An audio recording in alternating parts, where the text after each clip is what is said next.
I am in over my head. What does this chapter even mean? I'm losing my mind. Why don't I keep singing?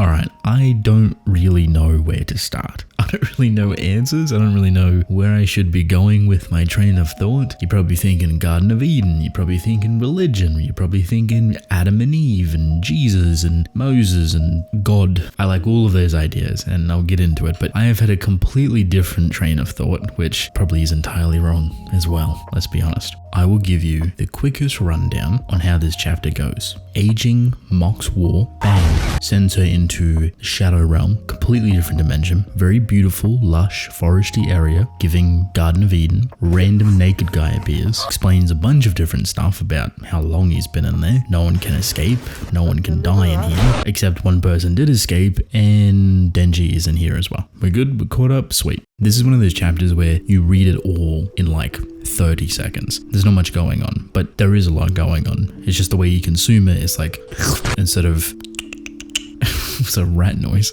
a lot of things to chew on. A lot of things that we can be hypothetical about. We can perhaps theory craft. I've seen a lot of people talk about this place being perhaps a representation of the Garden of Eden, which, you know, Jesus, Adam and Eve, religious context, you name it. I like the idea. I'm not going to knock it. I personally just don't see the vision. It's a very beautiful area and it could easily have that subcontext by all means. But I guess my train of thought was located elsewhere. See, I wasn't really hyper focused on the Garden of Eden, but more so what this world represents, what's its meaning. And I guess you can correlate that back to the Garden of Eden, but it doesn't really give you much of an answer, right? It's more like the Garden of Eden itself is the concept rather than what the world is actually trying to tell the people within it. You know what I mean? If you don't, let me explain. I am very curious on a lot of things in here. A lot of words being said, a lot of things being done. Firstly, aging having this world, kind of interesting. I don't really know why someone would have this type of world, a limbo space where people don't age at all. They don't die. They can't die, but also they can't leave it. However, there's crucial words, critical ones, that I find just as, if not the most important. People don't get hungry, nor do they get thirsty. They're not even human beings operating within a different dimension or a different space. They just exist here.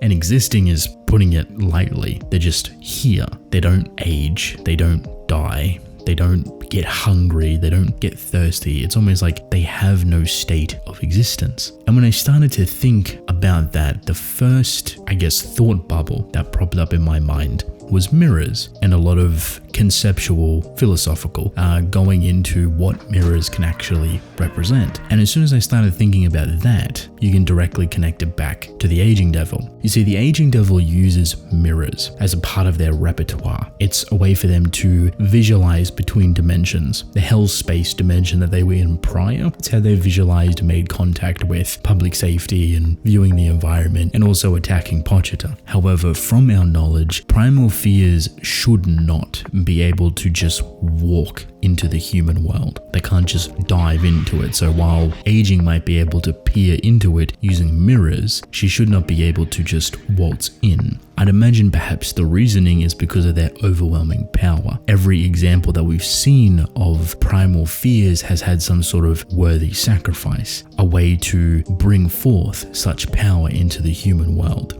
Now, you could say that public safety were the one to engage this, and because they have a contract, maybe it bypasses a little bit. Or maybe because of the contract and sacrificing all of those innocent young people, quote unquote, then that is enough to get the aging devil into the human world. I mention this because I find mirrors to be a critical or vital role of the aging devil's repertoire. So we have an origin, we have a location, but we don't really have a reasoning. Why use mirrors? Why potentially have a quote unquote mirror world known as aging's world where people don't age? Funny enough, there is a ton of philosophical questions and understandings to what mirrors represent. One that I love that perhaps fits this situation well is the reflection of your soul. Simply put, understanding yourself, understanding what you lack, what you seek, what you want, what you desire, having a true fundamental understanding of one's soul. This can pocket in a lot of different ways. A reflection of one's behavior, distorted souls, the back and forth struggle, eternally, yada yada. There's a lot of ways that it can go, but I find it kind of fitting for a chapter like this. There's a lot of things in here that amplify what I've just talked about. There's a guy in here,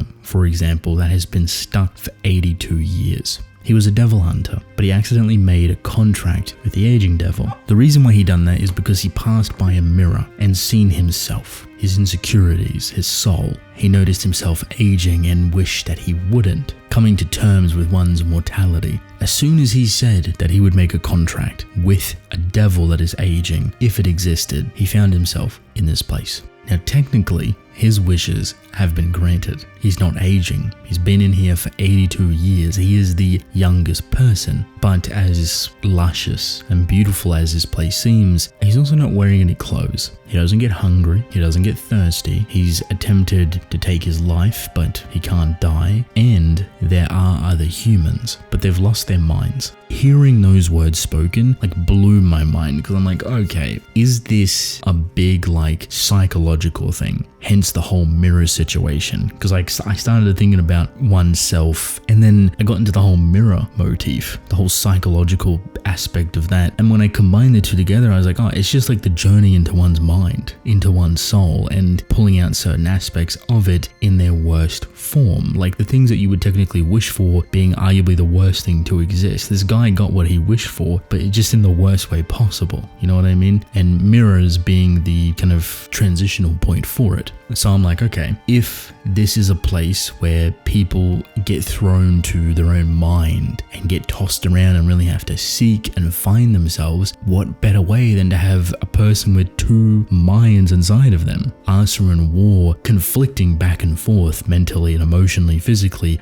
This is a place that is very, very problematic for them, because they both, within their own realms and aspects, would have to face their inner self. And when I thought about that, this guy also mentions people losing their mind and another person that has escaped. Just one person, but we don't know how. So I feel like there is a actual technicality, a result. The longer you stay here, you're going to lose your mind, because if you're soul searching, if you're stuck in this place and the only way that you could potentially get out if you knew how is to figure out where you went wrong, to figure out your desire and to break it apart and to understand it in its entirety, if you can't do that, you just lose yourself. You just walk in circles. You just repeat everything. For example, it's like having a really big ego, problematic ego, and not understanding where it comes from. And if you can't fix it or heal it or control it, you still just end up having this big ego.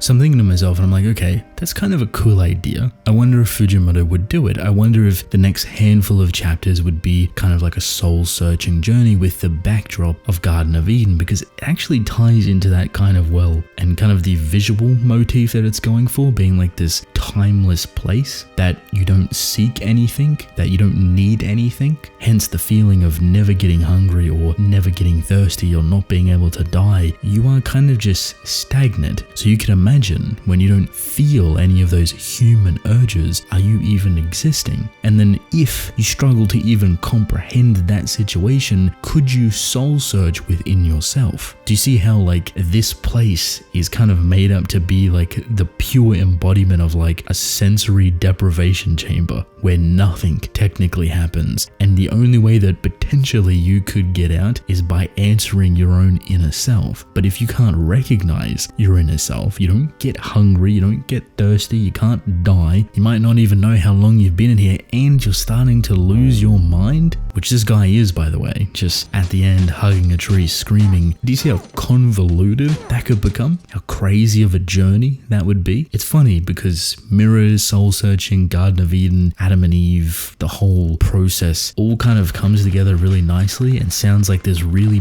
big fruitful idea, but honestly it's probably just none of that whatsoever. And that's the funnest part about it, right? Everything I've just talked about sounds really cool on paper, sounds cool in your head. It's like, okay, Fujimoto could really write some beautiful moments between Asa and War and how they mentally figure each other out, and themselves of course. But then also Denji is in here as well, so he would have to figure himself out, and then they could kind of communicate back and forth and really go through this together if this were to be drawn out. Honestly, probably not going to be none of it though. And Fujimoto just goes the most chaotic route that you could think of. Just like this chapter here, like this was something no one was expecting, and yet it's arguably brought up the most mystery in a long time. Just weird and confusing and full of charm. On top of what we've talked about, I would love to see Aging's perspective on this, like what this world means to her. Is it just like a feeding ground? Is it an observation thing? Is it an echo chamber of what she does or does not represent? Why have this place to begin with? I'm excited to see what Fujimoto goes with, what he decides to do. There's a lot of variety here, a lot of options, and honestly anything, absolutely anything is possible.